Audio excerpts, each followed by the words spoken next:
How's it going, Frosties? We finally have my 9.1.5 Mythic Plus guide. In this video, I will cover everything, from talents to Anima power choices to simming for Mythic Plus. Frost is situational. Unfortunately, there's no best which will cover every situation. You need to be able to make these decisions for yourself in the moment. Hopefully, this video gives you the tools and information to do that.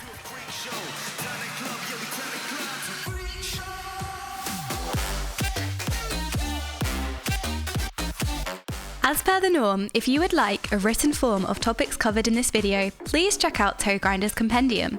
If you would also like to see a list of recommended trinkets, how the covenants compare against each other, and more, please check out his Mage sims.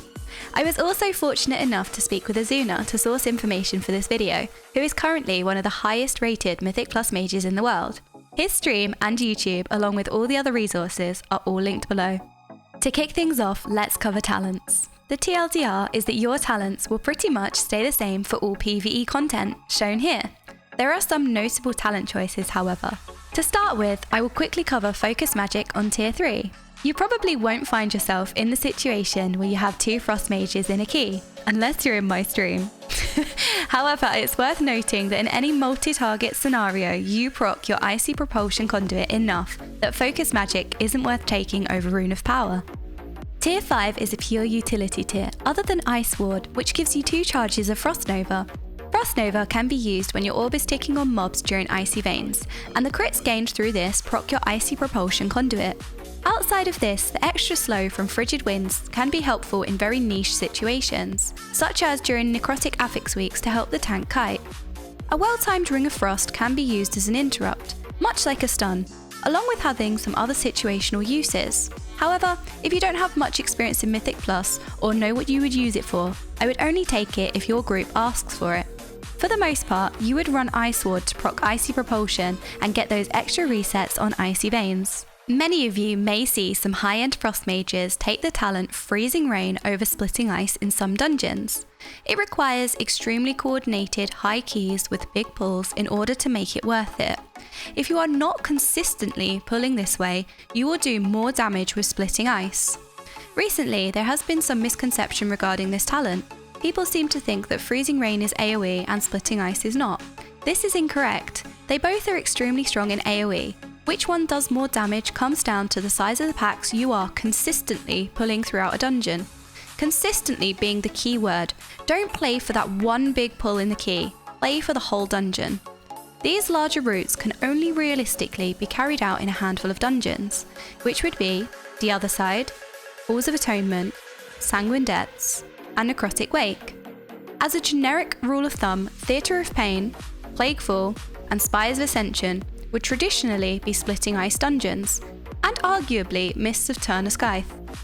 Now, like I said before, and in my conversation with Azuna, it really does depend on your route.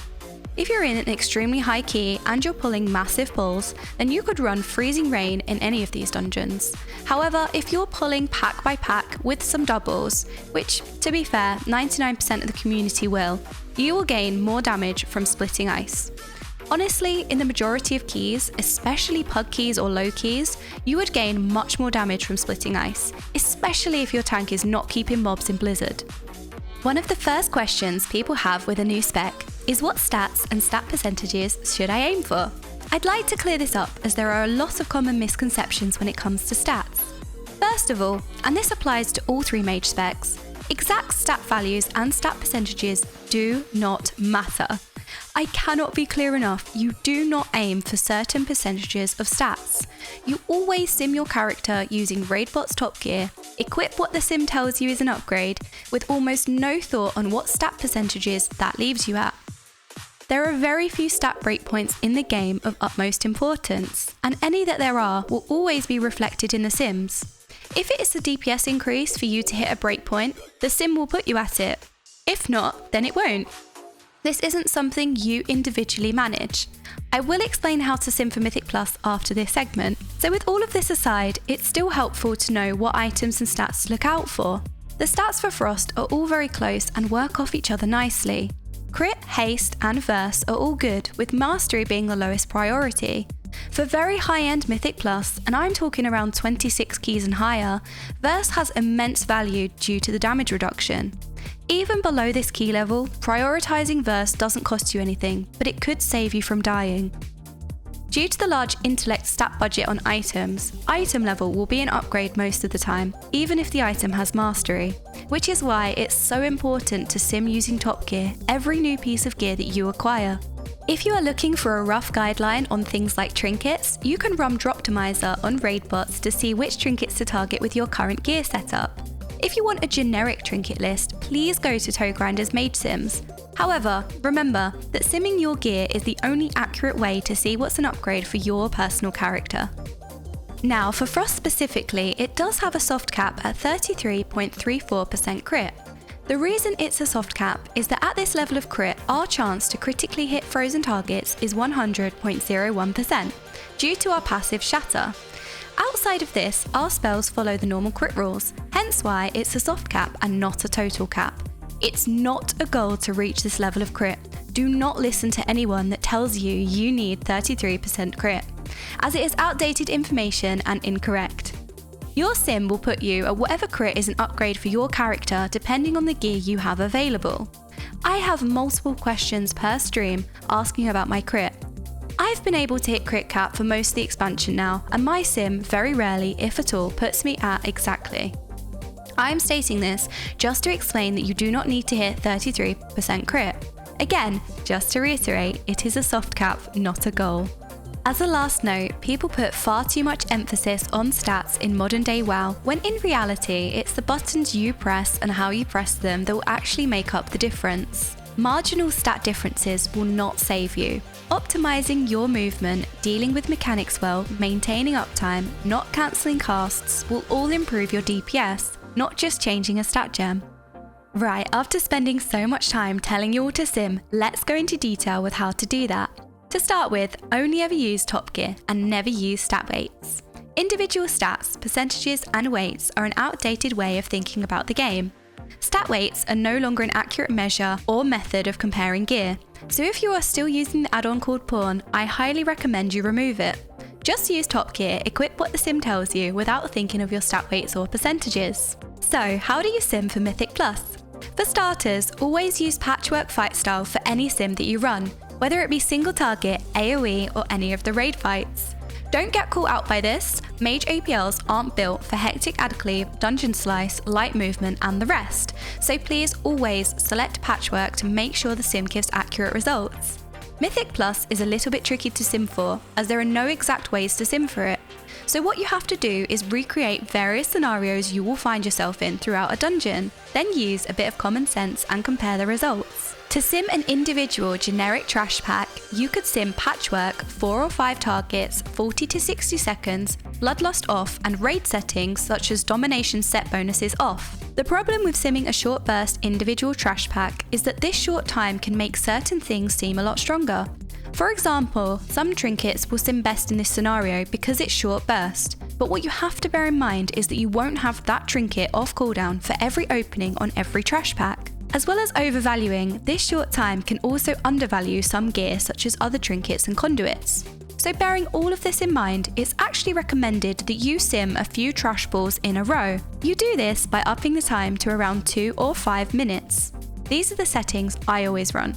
If you want to sim single target for bosses, you could run the default sim settings with Bloodlust and Raid settings still off and perhaps reduce the time from 5 minutes to 3. Moving swiftly along, the 2 viable legendaries in 9.1.5 for Mythic Plus are Freezing Winds, crafted in the hand slot with crit haste, and Glacial Fragments, crafted in the leg slot with crit haste. Now let's go into a little more detail so you can decide for yourself when to take either. Glacial Fragments was uncapped in 9.1.5, however, its disadvantages remain unchanged. It gives you a consistent AoE damage profile and not much outside of this. It also doesn't proc Icy Propulsion, and you do get noticeably less Icy Vein uses over a dungeon. Freezing Winds is our best in-between legendary, both useful on single target, cleave and AoE. It's the highest single target short burst legendary, so it's useful in vulnerable damage windows, for example the first boss in Mists. It's great for funneling, and it also gives you damage outside of AoE in comparison to Glacial Fragments. the damage profile is more priority target meaningful damage, as opposed to a little bit of damage to everything, which can arguably be more helpful in messy pugs where you're struggling with priority mobs or bosses. You also don't have to worry about your tank keeping mobs in Blizzard. When deciding, look at your group, the key level, affixes, dungeon type, and then decide for yourself what damage the key will need. I previously wrote here that you could take Glacial Fragments in consistent AoE situations, like perhaps Fortified, then Freezing Winds for Tyrannical. However, in my honest opinion after testing, I would run Freezing Winds in all situations. If you are doing a consistent high AoE route, I would take the talent Freezing Rain alongside the legendary Freezing Winds, as opposed to the Glacial Fragments legendary. If your character is new and you're limited on legendary currency, it is recommended that you perhaps craft Freezing Winds first. This is due to the fact that Freezing Winds is useful in both the Raid and Mythic Plus. Next up is Covenants and Soulbinds. The most important point here that I really need to reiterate is that all Covenants do pretty much the same AoE damage. Louder for those in the back please. Frost does not rely on a Covenant to deal AoE. Please let this fact sink in before we go further. In Mythic Plus, Night Fae has slightly better AoE only when pulling huge MDI style pulls consistently throughout a dungeon. It also has access to extremely strong defenses such as a cheat death. Since Frost isn't Covenant dependent, the safe choice for pugs is usually Venthyr, since that way you have both AoE and single target damage. Plus, you don't usually pull big enough in pugs and lower keys to make use of the Night Fae gain. Remember, Frost will do big AoE no matter which Covenant it is. You are not relying on a Covenant to deal AoE as Frost. So starting with Venthyr, you can take Venthyr in Mythic Plus for the substantial single target gain, useful on bosses, the seasonal affix, priority target mobs, and more. It might be more useful in Tyrannical weeks. Both Nagia and Theatar are decent soulbinds for Venthyr. You should sim your character to see which is best for you because they're very close. Night Fae is good for Frost in AoE and not much outside of this. You will lose the single target given from Venthyr. Night Fae pulls slightly ahead in massive MDI style pulls, not to mention that Night Fae can also give you access to a cheap death, plus the cooldown reduction also works on your defensives. In high keys, this is pretty valuable. Your chosen soulbind is Dreamweaver because of these defensive points mentioned. Corian is also a decent soulbind for damage. If you happen to be Kyrian, although it's not recommended, Pelagos is your chosen soulbind. Because the previous Covenants are better for the other specs, there isn't any reason you would play Necrolord. Although it sims highly, the cooldown being on a 3-minute timer does not synergize well with any Mage cooldown. Also, the 3 minutes in this cooldown reduction world is an eternity, especially in Mythic Plus. However, if you do want to play Necrolord, Hermir is your chosen soulbind. This takes us on to Conduits. First, we'll start with potency. For all PvE content, you always want to take Icy Propulsion, as it's our strongest conduit. Every time you get a crit inside your Icy Veins window, it reduces the cooldown on Icy Veins depending on the item level. This is the conduit that gives you the potential to have Icy Veins for every pack. As a quick tip, you can Frost Nova a pack when Orb is out during Icy Veins for some free crits and resets. While this will also make Blizzard ticks crit in the same way as Orb, only the Orb crits will count towards Icy Propulsion, not Blizzard, contrary to popular belief. The second conduit you want to take in Mythic Plus is Unrelenting Cold, which increases the damage of your Frozen Orb. The third option can vary depending on the situation, such as if you want to focus more damage on priority mobs and single target or more damage on trash. Affixes and/or dungeons can affect these decisions, like the very basic example of Tyrannical versus Fortified. Shivering Core, which increases the damage of your Blizzard, is taken if you require pure AoE. The other conduit you can take for more priority, single target and smaller pulls is Ice Bite, which increases the damage of your Ice Lance. As for Finesse, none of these are DPS related. In Mythic Plus, and especially Pugs, Grounding Surge can be extremely useful. There are a lot of casts to interrupt, so the extra cooldown reduction on Counterspell can help out a lot. If you're in an organised high-end group with interrupts already micromanaged, then the usefulness of this conduit will fall off. Winter's Protection can be useful for the extra Ice Block cooldown reduction. For Frost, this is twice as effective as it also affects Cold Snap, another conduit much more useful in Pugs. Flow of Time can be useful for the reduced cooldown on blink. Lastly, Incantation of Swiftness provides a burst of speed once you're in invis, which can be very helpful for invis skips and covering long distances. Either way, these are all situational. Endurance conduits are also not DPS related. Out of them all, Diverted Energy can be the most helpful. It provides a small heal if you have HP missing before casting Ice Barrier. Condensed Animasphere is also one of the more helpful conduits, as every 10 seconds after taking damage it heals you. Cryo Freeze can be powerful, as not only can it heal you for a large portion of your health, but it can also provide a burst of healing at higher ranks. However, bear in mind, the goal isn't to sit in an ice block for extended periods of time. Tempest Barrier gives you a shield after you blink. Shields and absorbs are extremely strong defensively in Mythic Plus. However, if you already struggle with movement, and in pugs especially, it's not the most convenient way to get a shield throughout a key. You can pick what suits you here. Following this, I'd like to discuss Domination Shards. It's important to note before anything that Domination set bonuses do not work in Mythic Plus. In the pro words of Azuna himself, the 3 damage shards will pretty much be baseline when pushing, which would be the Frost Shard of Core, the Blood Shard of Beck, and the Unholy Shard of Dees. Outside of this, it's very much dependent on you and what gear you have available. If you run 1 to 2 additional socket items, you can use the 2 Absorb Shards. As I stated before, shields and absorbs are extremely strong defensively in Mythic Plus. Prioritize the Frost Shard of Kyr, then the Frost Shard of Tel. However, it's worth saying, the Absorb Shards aren't necessary from a damage standpoint, and if you have higher item level pieces or better stat pieces, then by all means equip those instead of the extra domination sockets. Just as long as you have the 3 damage shards, as these are the most important. Bottom line, always sim your character. The Anima power choices you will take will mostly stay the same in every situation. There are some minor situational choices, so I will go into more detail, as well as provide some small tips for dealing with each lieutenant. Sogadon is first. The Stone Ward is the Anima power you would pick every time. As I've said multiple times now, shield and absorbs are very strong defensively in dungeons, so this is a powerful Anima power to take. You can alter time before you get dragged in. If you press alter time mid-drag, you will go back to where you were and you won't spawn a chain. It's a pretty minor thing, as the chains die pretty quickly anyway. However, it's a good way to put yourself back in a safe spot after chains, as sometimes you can blink out in a compromising position, especially if this lieutenant is close to packs you haven't yet pulled. You know when the chain mechanic comes in, as it's often a few seconds after he casts the AoE damage ability called Seismic Wave. I usually cast a Blizzard at this point to get those orb resets from the chains. Second up is Incinerator Arcalath. Our huge brain, Collarin the Contributor, over in the Autotime Mage Discord, recommends that Raging Battle Axe is actually an extremely solid DPS option, due to the fact that it scales off haste, crit, and verse, which are all stats that Frost favours. There are very few niche situations where you could take Signet of Bolstering.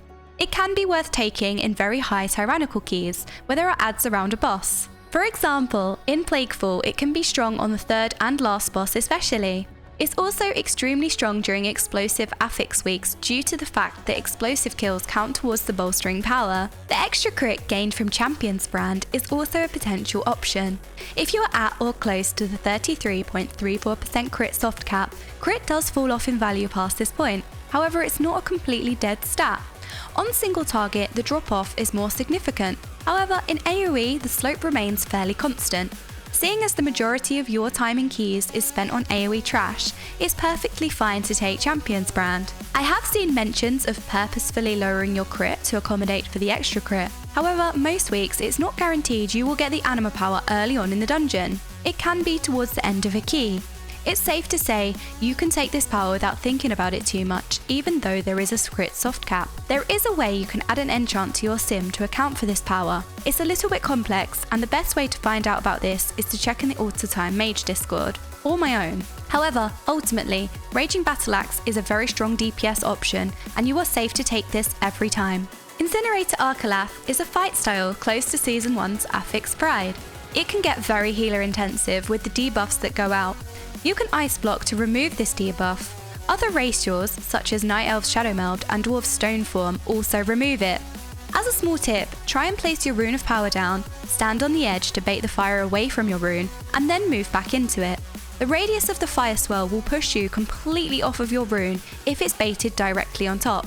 It's happened to me more times than I care to admit. Next is Aura's Coldheart. Handbook of Uncivil Etiquette is the only choice on this row that is a damage increase. However, the group fighting over interrupts to gain damage on small mobs in a pack is not the most practical. It can have good uses on bosses with interruptible abilities with an interrupt rotation set up. However, most troublesome bosses do not cast. The defensive choices on this row are very strong and should not be overlooked. Vial of Desperation can be a strong choice and can help both you and your healer in stressful situations. You are also more than fine to take Regenerative Fungus every time, which heals you for 1.5% of your health when you take damage, with an internal cooldown of 0.5 seconds. You can ice block the Biting Cold debuff if it goes on you to remove it and save your healer some cooldowns and mana. They will be very thankful for this. The last lieutenant is Executioner Varuth. Volcanic Plume can be very useful in large AoE dungeons and on Fortified due to the knock-up on packs. However, in an organised group setting, you will have stuns and interrupts already worked out, and Volcanic Plume can interfere with this. If it knocks the mobs up as you interrupt, not only will you interrupt nothing, but the mob will simply recast immediately after. In pug situations in lower keys, it might be more useful. This is something you need to decide for yourself or as a group. Dagger of Necrotic Wounding is extremely strong on bosses, especially on tyrannical weeks. You are safe to take Dagger every time. If you are in lower keys, where bosses die in a minute or so, causing you to get less value from Dagger, Champion's Brand is also a solid option. This lieutenant will cast Wave of Fear, which will fear any player who is not standing within 6 yards of an ally. It's worth noting that I have seen a lot of people think that they need to all be stacked in melee. It's okay if some of you are at range, just make sure you're within 6 yards of at least one ally. You don't all need to be stacked. The next important ability is Carnage. The mini-boss will target a player and charge to them after a couple of seconds. If you Shadow Meld or use any abilities with similar effects, as it charges you, it will stop the ability. Don't do it too early, however, as it will just retarget someone else. Make sure it's mid-leap. You can also ice block this ability to stop the initial damage and prevent the bleed after. The bleed put on you is arguably the most healing intensive part, so removing this helps your healer a lot. Bleed removers, like Dwarves Stoneform, can also remove it. Now let's move along to AoE Rotations. In general, the Frost rotation is simply pressing shiny buttons. The biggest DPS increase is to simply press everything on cooldown. For AoE with Glacial Fragments, you want to throw your orb, hop Icy Veins if available, cast Blizzard, and then spam Ice Lance, even unbuffed Ice Lances. Cast Blizzard on cooldown at 2+ targets and used unbuffed Ice Lances on 3+ targets that are in your Blizzard. Complex, I know. Just be prepared that your Ice Lance key will probably break from mashing it so much. For AoE with Freezing Winds, you want to cast Blizzard, Frozen Orb, then Icy Veins if available. You pretty much do the same rotation as with Glacial Fragments, except you only cast Ice Lance with a Finger of Frost proc. The Legendary will give you plenty of these to use. Fitting in other casts with this Legendary can be quite tricky because of how many procs you get. Try to weave in a Blizzard when it's off cooldown on 2+ targets and when you have 0 to 1 Finger of Frost procs. If you really are overwhelmed with procs and your Blizzard has been off cooldown for a little while, you're fine to miss out on 1 Finger of Frost proc to cast the Blizzard. As for Proc Management, Brain Freeze procs place a debuff on the target called Winter's Chill, which means the next 2 spells that hit the target will shatter. Essentially, you get 2 free Ice Lance procs after a Brain Freeze proc. Because of this, you want to use Finger of Frost procs before a Brain Freeze proc, the exception being if you have both types of procs and are already casting Frostbolt. If you are in this situation, then you carry on the Frostbolt cast into the Flurry proc. This is because cancelling casts is a DPS loss. Also, a Brain Freeze proc is more damage than a Finger of Frost proc. Finishing the Frostbolt cast has a chance to net you a new Brain Freeze proc, and you do not want to miss out on this new one by already having one. In AoE situations, especially with the Freezing Winds Legendary plus the Venthyr ability Mirror of Torment, you can quite quickly become overloaded with procs. These days, proc munching is inevitable. Rather than impossibly trying to optimize all of the procs you do get, the priority changes to not missing out on any new procs. Not pressing abilities on cooldown and missing out on new procs is a bigger DPS loss. A common question is when to Frostbolt before Flurry in AoE. The answer is, if you have time to cast the Frostbolt and not miss out on new procs. It's more of a DPS loss to miss out on the new proc rather than perfectly optimizing the ones that you do have, which is rarely possible in AoE anyway. If you have Mirror of Torment running on the mobs, plus your orb with freezing winds, you're probably not going to have time to cast Frostbolt before a Brain Freeze proc, while not missing out on new ones. So in cases like this, it's more optimal to just let the Flurry fly. Weakauras that track Freezing Winds proc timing so you know exactly when you'd get another Finger of Frost procs helps a lot with managing this. I would also get a Mirror of Torment internal cooldown tracker Weakaura as well. I have links to the ones I use down in the description. Another frequently asked question I see is centered around cooldown uses. The answer is to press everything on cooldown. The more cooldown uses over a dungeon, the more overall DPS. In the wise words of Toe Grinder, generally you just want to get your spells on cooldown as fast as possible, and it tends to not matter in which order. Frost benefits the most from just pressing everything on cooldown, rather than slight optimizations. Blizzard is cast on cooldown at 2 or more targets. It's only used on single target if you need your frozen orb back for a vulnerable damage window on a boss, such as the first boss in Mists. Or if you are running the talent Freezing Rain, then you use the instant cast blizzards on single target during your orb window. Do not manually cast it. Arcane Explosion can be used as a filler spell at 6 or more targets. I wouldn't recommend doing this if there are priority target mobs in the pull. It's more important to kill these priority mobs rather than padding the meters, whether because that mob is dangerous or to save you spending a lot of time killing a high HP single target mob. Looking at you, Shard from Halls of Atonement. Mirror of Torment if Fenthir can be used on cooldown in AoE, although you are more than fine to save it if the next pull is a single target mob such as a boss or the seasonal affix. Shifting Power if Night Fae is pretty much used on cooldown. In AoE, you fully channel it, preferably after you've used your abilities, such as Icy Veins, Orb, Blizzard, and Frost Nova. You never cast the ability on single target, unless you have the Field of Blossoms trait. In this case, you cast Shifting Power for the buff, then immediately cancel the channel. Remember, this is for single target. Radiant Spark if Kyrian should ideally be followed by as many Ice Lances as possible, either through Frozen Orb or a Brain Freeze proc. Please note that each flurry hit will consume a stack. If Necrolord, cast Deathborn on as close to cooldown as possible, but attempt to sync it with Icy Veins. To round the guide off, I'd like to go through some useful add-ons, Weakauras, and macros. The first add-on I would highly recommend you get is a boss notification and timer add-on, either Deadly Boss Mods or Bigwigs.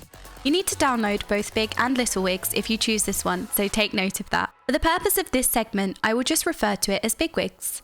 The difference between them is down to personal preference. DBM, as default, is more in your face with notifications in comparison to Bigwigs. Bigwigs gives you a wider range of notifications by default, which is noticeable in Mythic Plus in particular. It's also much more customizable when it comes to things like notification bars. Details is by far the best and most accurate damage meter out there.